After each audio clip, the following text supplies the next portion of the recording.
stolen since 1960 has not been up to 191 billion naira stolen by an executive of a bank. I'm sure you know what I'm talking about. Yes. A lady executive of a bank was charged with stealing 250 billion naira. She pleaded with the government, can I do plea bargain? I will return 194 billion naira. Now, and I'm saying all the money stolen by armed robbers since 1960 has not been equal to that.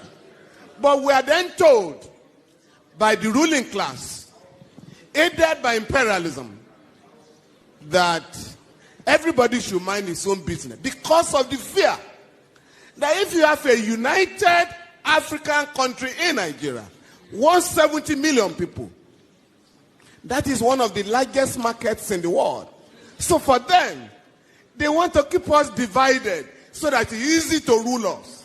And that is what is going on. Now, Prof, I've enjoyed your lecture. Very stimulating. I have one or two problems. Yes, Africans are corrupt, but I beg you, don't be tempted to jump to the conclusion of the West that stigmatizes us as the most corrupt people on earth. It's not true. America, Britain are the worst corrupt nations on earth. Prof, the Transparency International try to rank great corrupt countries. They say Nigeria is corrupt, Ghana is corrupt, Cameroon is corrupt. But Switzerland, that warehouses all corrupt money in the world, is never in that reckoning. Secondly, sir, and I think that was the point Nkrumah was making, neocolonialism, the last stage of imperialism. Corruption, we must know, sir, is a manifestation of corruption. Because, like Fela said, Fela once asked me, I feel like you are a professor of law. Fela said, Femi, with all this your funny law, now, where did you get the idea of fraud from? Money laundering. If the Western people were not stealing, there would be no word like fraud. No word like stealing. But Fela then warned us, don't accept their language and their ideology. But when you say money laundering, Fela said, what is money laundering? But if you say a man is a thief, in the school, his children will be ashamed when you say your father is a thief. But when you say the man is engaged in money laundering, it means nothing. Please.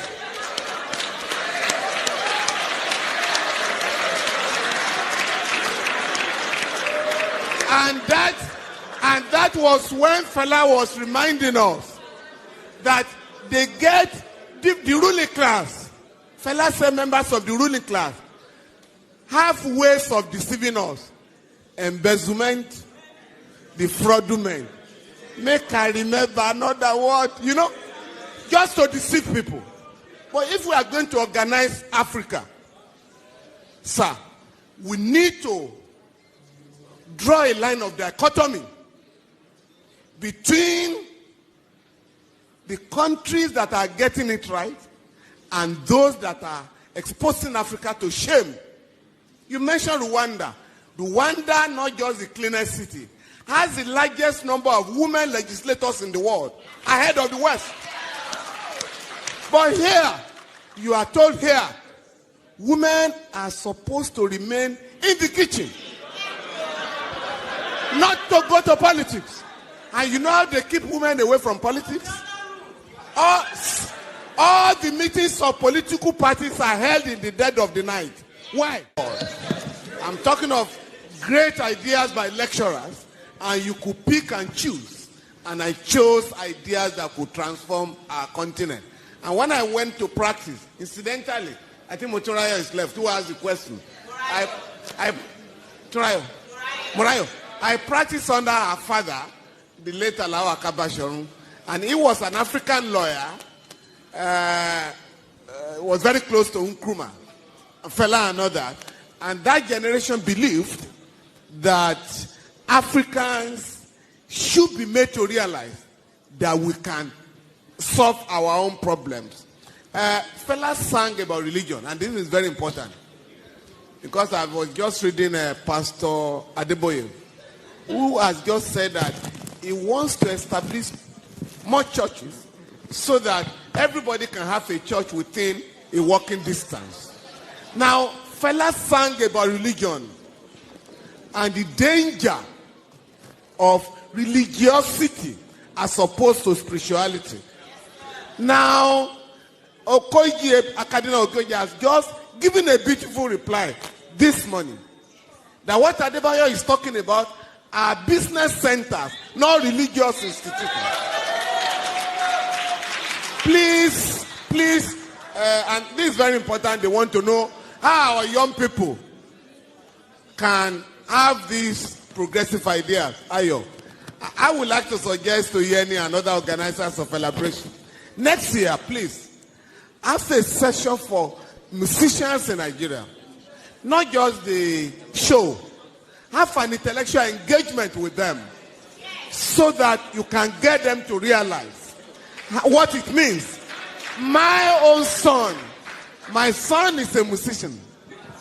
And I asked him one day, where are you getting these your ideas from? He said that you've forgotten that in your car, in our home in those days, you always play Fela. And I have learned about singing for relevance in our society. The last one is about the elite. All of us here, including Prof. Fela decided to drop ransom from his name. You know Fela was Ransom Kuti. He dropped it and chose Anikulapo Kuti.